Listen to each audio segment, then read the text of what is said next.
بسم اللہ الرحمن الرحیم۔ السلام علیکم ورحمۃ اللہ وبرکاتہ۔ معزز ناظرین، اس وقت ٹویٹر پر سوشل میڈیا کے تمام ترین پلیٹ فارم پر حافظ سعد حسین رضوی صاحب کی پروموشن یوتھیوں اور پٹواریوں کی طرف سے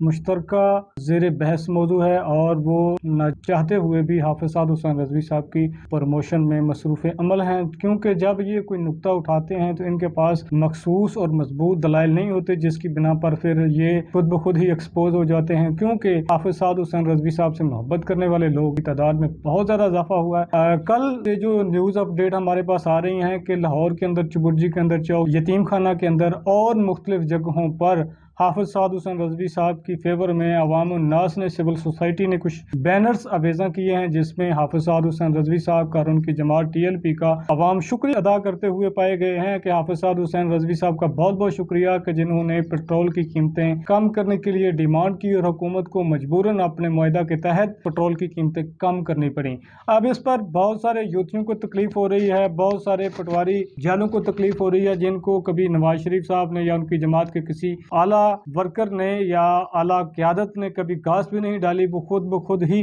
ان کی کمپین کرتے ہوئے اور اعتراضات کرتے ہوئے نظر آتے ہیں۔ وہ سوشل میڈیا کا پلیٹ فارم ہو، وہ چپالوں کی بیٹھ کے ہوں، وہاں پر جو اس قسم کی باتیں کر رہے ہیں، جبکہ اس کے ساتھ ساتھ اگر وہ کہہ رہے ہیں کہ یہ ایک روٹین میٹر ہے، حکومت نے روٹین میں ہی پیٹرولیم مصنوعات کی قیمتوں کو کم کرنا تھا، یہ حافظ سعد حسین رضوی صاحب نے کوئی بڑا تیر نہیں چلایا ہے، تو ان سے میں گزارش کروں گا پھر ڈاکٹر عافیہ صدیقی صاحبہ کا جو کیس تھا اس پر حکومت پہلے کوئی کام نہیں کر رہی تھی، کہیں بھی یہ زیر بحث نہیں تھا، اور جب حافظ سعد حسین رضوی صاحب سے حکومت کا معاہدہ ہوا تو وزیر اعظم پاکستان شہباز شریف صاحب کو مجبوراً ڈاکٹر عافیہ صدیقی صاحبہ کی بہن ڈاکٹر فوزیہ صدیقی صاحبہ کو خود ملاقات کے لیے دعوت دے کر بلایا، نہ صرف دعوت دی بلکہ ان کے ساتھ ایک تفصیلی میٹنگ کی اور ان کی کافی تسلی و تشفیع ان کو دی کہ وہ اس ضمن میں کیا کیا اقدامات کر رہے ہیں اور حکومت اس معاملے میں کتنی سنجیدہ ہے۔ یہ تمام چیزیں تحریک لبیک پاکستان کے ساتھ کیے گئے معاہدے کی صورت میں ہی پیش آئی ہیں۔ اس کے حوالے سے کچھ ہمارے احباب جو TLP کے ہمارے بچے ہیں، جو سوشل میڈیا پر بہت زیادہ کمپین کرتے ہیں، ان کے آئے دن اکاؤنٹس اٹھتے رہتے ہیں، ان کو رپورٹس ہوتے رہتے ہیں، پھر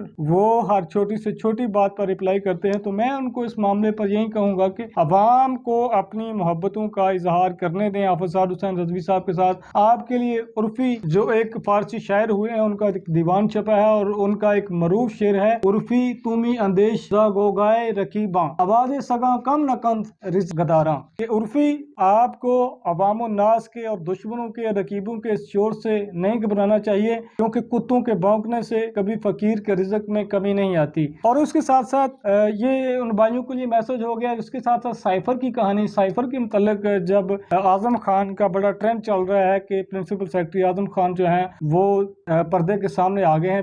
جو خود ہی روح پوش تھے، انہوں نے مجسٹریٹ کے تھرو اور اپنے متعلقہ تھانہ میں جا کے ایک بیان قلم بند کروا دیا ہے کہ سائفر کی کہانی۔ اور سائفر کے متعلق اب جب کہ عمران خان صاحب کو جب یہ پوچھا گیا تھا کہ سائفر کہاں ہے تو انہوں نے کہا تھا مجھے معلوم نہیں، طلب کرنے پر بھی نہیں ملا۔ ان کو FIA نے ایک نوٹس جاری کر دیا اور نوٹس میں یہ ہدایت بھی کی ہے کہ خان صاحب وہ لفافہ جو آپ جلسوں میں کھول کر عوام الناس کو دکھا رہے تھے کہ یہ ہے سائفر جس کے تھرو میرے خلاف سازش ہوئی، وہ آپ ذرا ساتھ لے کے آئیے گا۔ اگر 25 جولائی کو عمران خان صاحب FIA کے آفس میں طلب کیے گئے ہیں وہ پیش نہیں ہوتے تو پھر عدم پیشی کی صورت میں پھر کیا ہو سکتا ہے، اس کا اندازہ ماہر قانون شخصیات جو ہیں وہ اس کے متعلق ڈیٹیل بتا سکتی ہیں کہ ان کے ساتھ پھر کیا کیا ہو سکتا ہے۔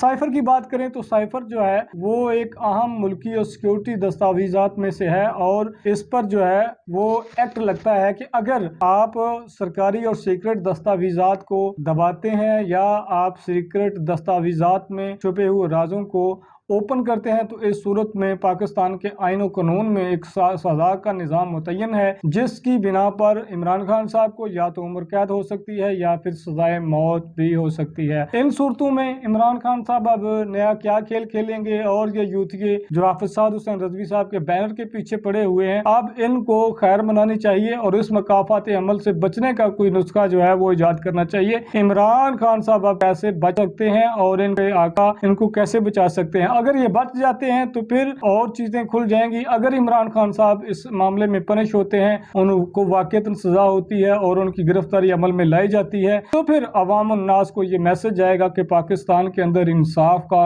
وہ دورہ معیار نہیں ہے، پاکستان کے اندر لا اینڈ آرڈر کی سچویشن جو ہے وہ بالکل ٹھیک ہے. امیر و غریب کے لیے، چھوٹے اور بڑے کے لیے، تمام طبقات کے لیے ایک ہی جیسا قانون ہے. اور ساتھ اگر عمران خان گرفتاری دیتے ہیں اور یہ واقعی پرچ کیے جاتے ہیں تو پھر یہ ایک بطور ہیرو پہچانے جائیں گے. اگر ایسا نہیں ہوتا تو عمران خان صاحب جو ان کے متعلق پہلے ہی سوچ پائی جاتی ہے کہ یہ ایک یہودی لابی کے لیے لابنگ کرتے ہیں، یہ ایٹمی اثاثوں کے لیے خطرہ ہیں، یہ پاکستان کی معیشت کے لیے خطرہ ہیں، پاکستان کی سلامتی کے لیے خطرہ ہیں، پاکستان کے اداروں کے لیے خطرہ ہیں، یہ تمام کی تمام باتیں اسی وقت سچ ہو جائیں گی. اگر ان کو سزا سنائی جاتی ہے اور ان کی گرفتاری عمل میں لائی جاتی ہے تو پھر تمام چیزوں پر پانی پھر سکتا ہے اور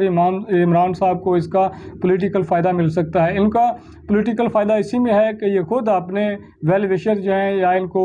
جو لوگ ان کی فیور میں ان کو کہیں کہ بھائی مجھے لٹکا دو یا پھر عمر قید کا رگڑا لگا دو، اسی صورت میں ان کو سیاسی فائدہ مل سکتا ہے. ادروائز یہ کسی بھی طرح سے کوئی فیور لیتے ہیں تو یہ ان کو فیور نہیں ہوگی، یہ بلکہ الٹا ان کا پولیٹیکل نقصان ہوگا اور یہ خود بخود ہی ایکسپوز ہو جائیں گے. اپنا بہت سارا خیال رکھیے گا. کتوں کے بھونکنے سے کبھی فقیر کے رزق میں کمی نہیں آتی.